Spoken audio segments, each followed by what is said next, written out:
நம்ம இன்னைக்கு பார்க்க போகிறது egg freezing or oocyte freezing, கருமுட்டைகளை உறைய வைக்கிறது. இதுனா என்ன? 10 நாளைக்கு இன்ஜெக்ஷன்ஸ் போட்டு கருமுட்டைகளை ஐவிஎஃப் எடுக்கிற மாதிரியே எடுத்துட்டு ஸ்பெர்ம் கூட சேர்க்காம எக்கை மட்டும் ஃப்ரீஸ் பண்ணுறதுக்கு பேர் egg freezing or oocyte freezing. இது யாருக்கு பண்ணுவோம், எதுக்காக பண்ணுவோம்? First medical reasons. ஒரு பெண்மணிக்கு கேன்சர் வந்துடுச்சு, இல்லை கீமோதெரப்பி பண்ண போகிறாங்க, இல்லை எண்டோமெட்ரியோசிஸ் ரொம்ப சிவியராக இருக்குது, கருமுட்டைகளில் கட்டி வந்துக்கிட்டே இருக்குது. ஆனால் இப்போ இமீடியட்டாக கல்யாணம் பண்ணுற மாதிரி இல்லை. சின்ன பொண்ணு 20 வயசு 25 வயசு தான் ஆகுது, இன்னும் கல்யாணம் பண்ண 2-3 வருஷம் ஆகும் அப்படின்றவங்களுக்கு நம்ம கருமுட்டைகளை ஃப்ரீஸ் பண்ணி வச்சுக்கிட்டு கல்யாணம் ஆனதுக்கப்புறம் அதை யூஸ் பண்ணிக்கலாம். இது மெடிக்கல் ரீசன்ஸ். ரெண்டாவது ஏஜ் ரிலேட்டட் சேஞ்சஸ். ஒரு பெண்மணிக்கு வயசு 35 ஆகிடுச்சு, இன்னும் அவங்களால அவங்க கெரியரில் செட்டில் ஆக முடியல, இல்லை அவங்களுக்கு ஒரு கரெக்டான பார்ட்னர் கிடைக்கல.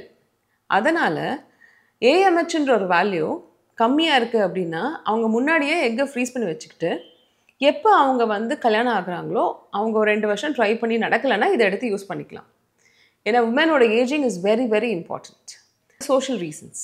ஃபார் எக்ஸாம்பிள், ஒரு டிவோர்ஸ் ஆனவங்க எங்ககிட்ட எக் ஃப்ரீசிங் பண்ணியிருக்காங்க. அவங்களுக்கு இப்போ தான் டிவோர்ஸ் ஆகிருக்கும், டிவோர்ஸ் ஆகும் போதே வயசாகிருக்கும். ஸோ அடுத்த கல்யாணம் உடனே நடக்காது. அப்போ அவங்களுக்கு அந்த மனசில் அந்த ஸ்ட்ரெஸ்ஸும் போகணும், அந்த பழைய கல்யாணத்தோட ப்ராப்ளம்ஸும் போகணும். ஆனால் அதே டைம் விமனுக்கு ஏஜ் ஆக ஆக அவங்களோட பயாலஜிக்கல் சைல்டு வேணும், என்னோட ஜெனட்டிக்ஸில் தான் குழந்தை வேணும்னு சொன்னால் அவங்க எப்போ ஒரு 33லேருந்து 35 வயசு ஆகிடுச்சோ, கல்யாணம் இன்னும் கொஞ்ச நாள் ஆகும்னு தோணுச்சுன்னா சோஷியல் ரீசன்ஸ்க்காக எக் ஃப்ரீஸ் பண்ணி வச்சுக்கலாம். 4வது ரீசன் ஃபேமிலி ரீசன்ஸ். அக்காவுக்கு எக்கு ரொம்ப கம்மியாக இருக்குது, அக்காவுக்கு ஏஎம்ஹெச் 1.2 1.3 தான் இருந்திருக்கு, டாக்டர்ஸ் கண்டுபிடிச்சி ஐவிஎஃப் தான் பண்ணியிருக்காங்கன்னா அவங்களுக்கு தங்கச்சி அவங்களும் டெஸ்ட் பண்ணி பார்க்கலாம். அவங்களுக்கும் ஏஎம்ஹெச் கம்மியாக இருந்துச்சுன்னா சில கண்டிஷன்ஸ் ஜெனட்டிக்காக இருக்கும். அந்த மாதிரி இருக்கவங்க அவங்க கொஞ்சம் ப்ரிவென்டிவாக முன்னாடியே எக் ஃப்ரீசிங் பண்ணி வச்சுக்கலாம். இந்த 4 ரீசன்ஸ்க்காக எக் ஃப்ரீசிங் இந்தியாவில் இப்போது நிறைய பேர் பண்ணிக்கிறாங்க. இதை இன்னும் டீட்டெயில்டாக சொல்லணும் அப்படின்னு சொன்னால் ஏஎம்ஹெச்ன்ற வேல்யூ ரொம்ப ரொம்ப இம்பார்ட்டண்ட். ஒரு பெண்மணிக்கு முட்டையோட அளவு எவ்வளோ இருக்குன்றதை பொறுத்து தான் அவங்களுக்கு குழந்தை பெற்றுக்கிறதுக்கான சான்சஸ் எவ்வளோ இருக்குன்னே நம்ம ஐயுஐயாக இருக்கட்டும், நார்மலாக இருக்கட்டும், இல்லை ஐவிஎஃபாக இருக்கட்டும், அதை பொறுத்து தான் இருக்குது. ஆனால் இப்போ என்ன ஆகிடுதுன்னா, வளர்ந்து வர காலங்களில் ஒரு பெண்மணி படித்து முடித்து அவங்களுக்கு தகுந்த ஒரு வரனை செலக்ட் பண்ண சில நேரங்களில் ரொம்ப லேட் ஆகிடுது. இதனால் 37-38 வயசில் தான் ஃபஸ்ட்டு ஐவிஎஃப் சென்டருக்குள்ளே கால் எடுத்து வைக்கிறாங்க. அப்போ அவங்களோட ஏஎம்ஹெச் 0.5, 0.8, 0.2 இந்த மாதிரி லெவல்லலாம் ஆகிடுது. ஸோ இவங்கெல்லாம் ஏஎம்ஹெச்ன்ற வேல்யூவை பார்த்துட்டு இது கம்மியாக இருக்குன்னா டாக்டரை அணுகி கல்யாணம் ஆகலை, இல்லை இனிமேல் தான் ஏதாவது ஒரு ட்ரீட்மெண்ட் பண்ண போகிறீங்க, சர்ஜரி ஓவரியில் பண்ண போகிறீங்க, இல்லை ஏதாவது ஒரு இடத்துல கேன்சர் கண்டுபிடிச்சி அதுக்காக கீமோதெரப்பி பண்ண போகிறீங்க, இந்த மாதிரி எதுவாக இருந்தாலும் முன்னாடியே எக் ஃப்ரீசிங் பண்ணிக்கிட்டு கல்யாணம் ஆகி ஐவிஎஃப் தான் பண்ணணும்னு அவசியம் இல்லை. 1 வருஷம் காலம் நார்மலாக ட்ரை பண்ணி கூட நடக்கலைன்னா அதுக்கப்புறம் எக் ஃப்ரீசிங் பண்ணிக்கலாம். ஒரு சில எக்ஸாம்பிள்ஸ் நாங்கள் பண்ண சிச்சுவேஷன்ஸ் யாரெல்லாம் அப்படின்னு பார்த்தீங்கன்னா, ஒரு பெண்மணிக்கு கல்யாணம் ஆயிடுச்சு, ஒரு 6லேருந்து 7 மாத காலம் ஆயிடுச்சு. அப்போது கேன்சர் பிரெஸ்ட் கண்டுபிடிச்சோம். கேன்சர் பிரெஸ்ட் கண்டுபிடிச்ச உடனே அவங்க பார்ட்னர் அப்ராடில் 2 இயர்ஸ் பாண்டில் ஒர்க் பண்ணிட்டு இருந்தார். அதனால் அவரால் நடுவில் வர முடியல. அதுக்காக இந்த பெண்மணி கேன்சர் பிரெஸ்ட்டுக்கு ட்ரீட்மெண்ட் எடுக்காமல் இருக்க முடியுமா? அதனால் இவங்க ஃபஸ்ட்டு போய் சர்ஜரி பண்ணிவிட்டு கீமோதெரப்பிக்கு முன்னாடி நாங்கள் அவங்களுக்கு ஐவிஎஃப் பண்ணி எக் மட்டும் எடுத்து ஃப்ரீஸ் பண்ணி வச்சுக்கிட்டு அதுக்கப்புறம் அவங்க கீமோதெரப்பிக்கு போயிருக்காங்க. ஸோ இப்போ கேன்சர் தெரப்பியில் ஆயுள் காலம் நார்மலாக இருக்கிறவங்க மாதிரியே வாழ முடியுது. அதனால் leukaemia, lymphoma or any cancers வந்திருக்கு, அதை நாங்கள் ஆங்காலஜிஸ்ட் கூட பேசி உங்களுக்கு தேவை, உங்களால் வித்ஸ்டாண்ட் பண்ண முடியும் அப்படின்னு சொன்னால் நம்ம எக் ஃப்ரீசிங் பண்ணிக்கலாம். இது ஃபர்டிலிட்டி ப்ரிசர்வேஷன்னு நாங்கள் சொல்கிறோம். ஸோ ஃப்யூச்சரில் நீங்கள் எல்லாம் நார்மல் ஆனதுக்கப்புறம் உங்களோட எக் வச்சு உங்கள் பார்ட்னரோட ஸ்பெர்ம் வச்சு சுலபமாக குழந்தைய பெற்றுக்க முடியும். இது இல்லாமல் இன்னும் ஒரு சில பேர் இருக்காங்க, ஹஸ்பண்டுக்கு ஸ்பெர்ம் கவுண்ட் ரொம்ப கம்மியாக இருக்குது. ஐவிஎஃப் பண்ணும்போது 1 மில்லியன் இல்லை 0.1 மில்லியன் தான் ஸ்பெர்ம் கவுண்ட் இருக்குது. சில நேரங்கள் என்ன ஆகிடுதுன்னா, ஐவிஎஃப் பண்ணி எக் எடுக்கும் போது எல்லா எக்லேயும் அவங்களோட ஸ்பெர்மை போட்டோன்னா எதுவுமே கரு ஆகாமல் எல்லாமே ஒரு சி கிரேடும் இல்லை ரொம்ப கம்மியான எம்ப்ரியோஸ் வந்துடுது.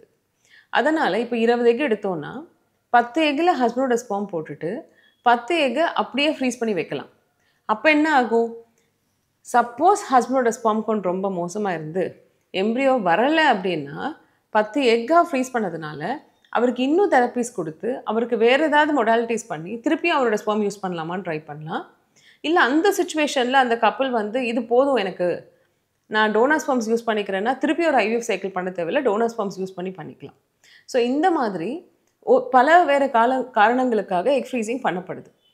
லாஸ்ட்டாக ஒரு இம்பார்ட்டண்டான ரீசன், லீகலாக ஒரு பெண்மணி ஒரு சிங்கிள் விமன் கல்யாணம் ஆகாமல் கூட குழந்தை பெற்றுக்க முடியும். இதுதான் நம்ம இந்தியன் லா, ஏஆர்டி லா கொடுத்துருக்கிற ஒரு மிகப்பெரிய அலவன்ஸ். ஒரு பெண்மணி அவங்களுக்கு 35லேருந்து 40 வயசு ஆகுது, டிவோர்ஸி ஆகிட்டாங்க, இல்லை அவங்களுக்கு இன்னும் கல்யாணம் பண்ணிக்கிறதுக்கு விருப்பம் இல்லை, தனியாகவே நான் வாழணும்னு நினைக்கிறாங்க. அப்போ அவங்க எக் வச்சு டோனார் ஸ்பெர்ம்ஸ் வச்சு அவங்களால குழந்தை பெற்றுக்க முடியும்.